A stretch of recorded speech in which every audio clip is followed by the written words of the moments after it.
திசைங்கும் 21 கோணங்களையும் கட்டி அரசாண்ட எந்தாய முப்படாதியம்மா நம்ம மாறி உனக்கு மஞ்சளினா மஞ்சள் இது மலையாளத்து கொச்சி மஞ்ச நாளி நறுக்கு மஞ்ச நன்னாளி பச்சை மஞ்ச நம்ம மாறி அத்தனை மஞ்சளையும் அழகா சேகரித்து அரைத்து எடுப்பாளா 5-2 கிண்டியில அவ தேய்ச்சி குளிப்பாளாம் திரேகமெல்லாம் தான் மணக்க போட்டு குளிப்பாளாம் பொய்கையெல்லாம் தான் மணக்க அவ வச்சு குளிப்பாளாம் வைகையெல்லாம் தான் மணக்க அவ தேய்ச்சுமே குளிப்பாளாம் அவ தெப்பமெல்லாம் தான் மணக்க நம்ம தெருவை காக்க வந்த முப்படாதி அம்மாளுக்கு போடுங்கம்மா தாய்மாரே பொண்ணான ஒரு குலவை மஞ்சளே நன்னாளி பச்சை மஞ்ச மஞ்சளினா மஞ்ச இது மதுரை மீனா கோயில் மஞ்ச நாளி நறுக்கு மஞ்ச நன்னாளி பச்சை மஞ்ச ஆளவா எண்ணனும் அனுப்பிவிட்ட மஞ்சள் அது கோபால கிருஷ்ணனும் கொடுத்து விட்ட மஞ்சள் அது அத்தனை மஞ்சளையும் அழகா சேகரித்து அரைத்து எடுப்பானா 5-2 கிண்டியில அவ தேய்ச்சி குளிப்பாளாம் திரேகமெல்லாம் தான் மணக்க போட்டு குளிப்பாளாம் பொய்கையெல்லாம் தான் மணக்க அவ வச்சு குளிப்பாளாம் வைகையெல்லாம் தான் மணக்க அவ தேய்ச்சுமே குளிப்பா தெப்பமெல்லாம் தான் மணக்க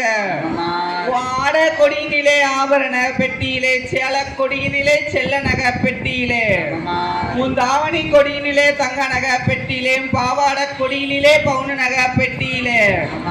நம்ம தெருவை காக்க வந்த முப்படாதி பத்திரகாளி முத்தாரமைக்கு போடுங்கம்மா தாய்மாரே பொண்ணான மறுகுலவ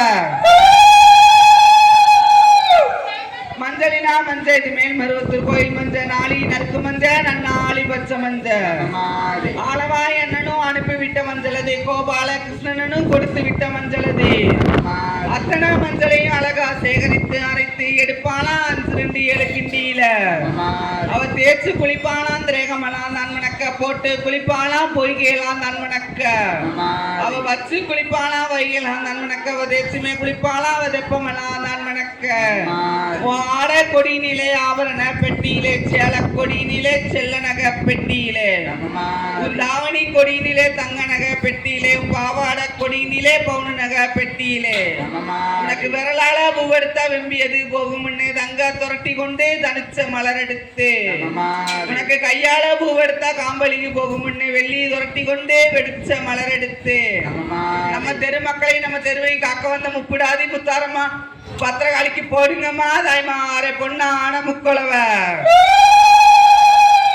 இன்னொன்னு